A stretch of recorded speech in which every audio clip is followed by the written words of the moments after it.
নমস্কাৰ, এই মুহূৰ্তত আহি পৰিছে কেইবাটাও বিগ ব্ৰেকিং নিউজ। আজি হৈছে 25 জুলাই। ৰাজ্যৰ লাখ লাখ মহিলাসকলৰ বাবে ভাল খবৰ, কিয়নো এইবাৰ মহিলাসকলে লাভ কৰিব অৰুণোদয় আঁচনিৰ ধন। লগতে এইটো ভিডিঅ'ৰ মাজত VBG ৰামজী আঁচনিৰ প্ৰথম কিস্তি টকা প্ৰদানক লৈ কেইখনমান গুৰুত্বপূৰ্ণ খবৰ আপোনালোকক প্ৰদান কৰিম। তো যিসকল মানুহে ভিডিঅ'টোত ক্লিক কৰিছে, অনুগ্ৰহ কৰি ভিডিঅ'টো স্কিপ নকৰি প্ৰথমৰ পাশেক লৈ চাই থাকিব। লগতে মোৰ চেনেলত নতুন হ'লে প্লিজ চেনেলটো ছাবস্ক্ৰাইব কৰি মোৰ লগত থাকিব। তো বলক ভিডিঅ'টো আৰম্ভ কৰি আজিৰ প্ৰথমটো গুৰুত্বপূৰ্ণ খবৰৰ বিষয়ে বিস্তাৰিত জানি লওঁ। তো আজিৰ প্ৰথমটো গুৰুত্বপূৰ্ণ খবৰ হ'ল অসম চৰকাৰৰ ফালৰ পৰা প্ৰদান কৰা এক বিশেষ আপডেট লৈ। তো আপোনালোকে মোবাইল স্ক্ৰীণত চাব পাৰিছে অসম চৰকাৰৰ ফালৰ পৰা প্ৰদান কৰা এক বিশেষ আপডেট ইতিমধ্যে আমাৰ হাতত আহি পৰিছে। তো ইয়াতে কি লিখা আছে পঢ়ি শুনাই দিছোঁ। তো ইয়াতে লিখা আছে অসমৰ কাৰুশিল্পীৰ সবলীকৰণ, মুখ্যমন্ত্ৰী থলুৱা উদ্যোগ বিকাশ আঁচনি। অসম চৰকাৰে মুখ্যমন্ত্ৰী থলুৱা উদ্যোগ বিকাশ আঁচনিৰ জৰিয়তে প্ৰদান কৰিব 20,000কৈ টকা। তো থলুৱা উদ্যোগ যিসকলে স্থাপন কৰিছে সেইসকল মানুহে এইখন আঁচনিৰ টকা লাভ কৰিব। তাৰপিছত আৰু কি লিখা আছে পঢ়ি শুনাই দিছোঁ।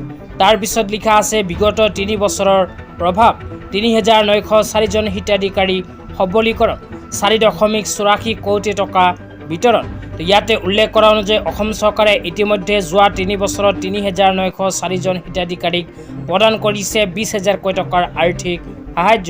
তাৰপিছত লিখা আছে সঁজুলি আৰু সা সৰঞ্জামৰ বাবে প্ৰতি শিল্পীলৈ 20,000 টকা পৰ্যন্ত এইখন আঁচনিৰ জৰিয়তে চৰকাৰে প্ৰদান কৰে। ইয়াৰ লগতে একেবাৰে শেষত লিখা আছে 15 লাখ টকালৈকে আন্তঃগাঁথনি অনুদানো এইখন আঁচনিৰ জৰিয়তে অসম চৰকাৰে প্ৰদান কৰে। তো যিসকল মানুহে মুখ্যমন্ত্ৰী থলুৱা উদ্যোগ বিকাশ আঁচনিত নতুনকৈ আবেদন কৰিব বিচাৰে সেইসকলে এইটো ভিডিঅ'ৰ কমেণ্ট বক্সত কমেণ্ট কৰি জনাই দিব। তেতিয়া আপোনালোকক দিব ওলাইছোঁ আজি দ্বিতীয়টো খুবেই গুৰুত্বপূৰ্ণ খবৰ। আজি দ্বিতীয়টো গুৰুত্বপূৰ্ণ খবৰ হ'ল VBG ৰামজী আঁচনিলৈ। তো VBG ৰামজী আঁচনিলৈ এনেকুৱা এক বিশেষ আপডেট ইতিমধ্যে আমাৰ হাতত আহি পৰিছে। তো ইয়াতে কি লিখা আছে পঢ়ি শুনাই দিছোঁ। তো ইয়াতে লিখা আছে বিকশিত ভাৰত নিয়োগ আৰু জীৱিকা নিশ্চয়তা অভিযান গ্ৰামীণৰ অধীনত প্ৰথম কিস্তি ধন মুকলি। তো যিসকল মানুহৰ নাম জব কাৰ্ডত অন্তৰ্ভুক্ত হৈ আছে সেইসকল মানুহৰ বাবে ভাৰত চৰকাৰে ইতিমধ্যে মুকলি কৰিলে VBG ৰামজী আঁচনিৰ প্ৰথম কিস্তিৰ টকা। তো আপোনালোকে যদি জব কাৰ্ডৰ জৰিয়তে কাম কৰিছিল তেন্তে আপোনাৰ বেংক একাউণ্টত ইতিমধ্যে সোমাই গৈছে টকা। তো যিসকল মানুহৰ জব কাৰ্ড আছে সেইসকলে অতি শীঘ্ৰেই নিজৰ বেংক একাউণ্টখন চেক কৰক। তেতিয়া আপোনালোকক দিব ওলাইছোঁ আজি দ্বিতীয়টো খুবেই গুৰুত্বপূৰ্ণ খবৰ। তো আজি দ্বিতীয়টো গুৰুত্বপূৰ্ণ খবৰ হ'ল অসমৰ মাননীয় মুখ্যমন্ত্ৰী ডাঙৰীয়াই প্ৰদান কৰা এক বিশেষ আপডেট লৈ। অসমৰ মাননীয় মুখ্যমন্ত্ৰী ডাঙৰীয়াই অসমৰ লাখ লাখ মহিলাসকলৰ বাবে এনেকুৱা এক বিশেষ আপডেট প্ৰদান কৰিছে। তো ইয়াতে কি লিখা আছে পঢ়ি শুনাই দিছোঁ। তো ইয়াতে লিখা আছে 3 আগষ্ট অসমৰ লাখ লাখ আই মাতৃ ভগ্নীৰ জীৱনত পুনৰ আহিব আশাৰ নতুন পুৱা। সিদিনা আমি পুনৰ অৰুণোদয় আঁচনি আৰম্ভ কৰিম।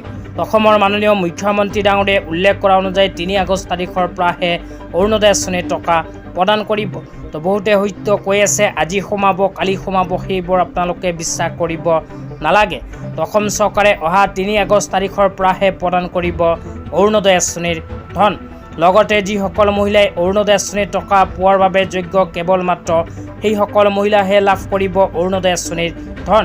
তো আপোনালোকৰ নাম যদি অৰুণোদয় 3.0 আঁচনিত অন্তৰ্ভুক্ত হৈ আছে তেন্তে আপোনাৰ বেংক একাউণ্টত অহা 3 আগষ্ট তাৰিখে ৰাতিপুৱাই সোমাই যাব অৰুণোদয় আঁচনিৰ ধন।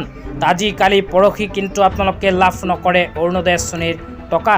আজি ইমানেই। ভিডিঅ'টো চাই কেনে পালে নিশ্চয় এইটো ভিডিঅ'ৰ কমেণ্ট বক্সত কমেণ্ট কৰি জনাই দিব। লগতে মোৰ চেনেলত নতুন হ'লে প্লিজ চেনেলটো ছাবস্ক্ৰাইব কৰি মোৰ লগত থাকিব এনেকুৱা নতুন ভিডিঅ' সকলোতকৈ আগত পাবলৈ। তো ধন্যবাদ।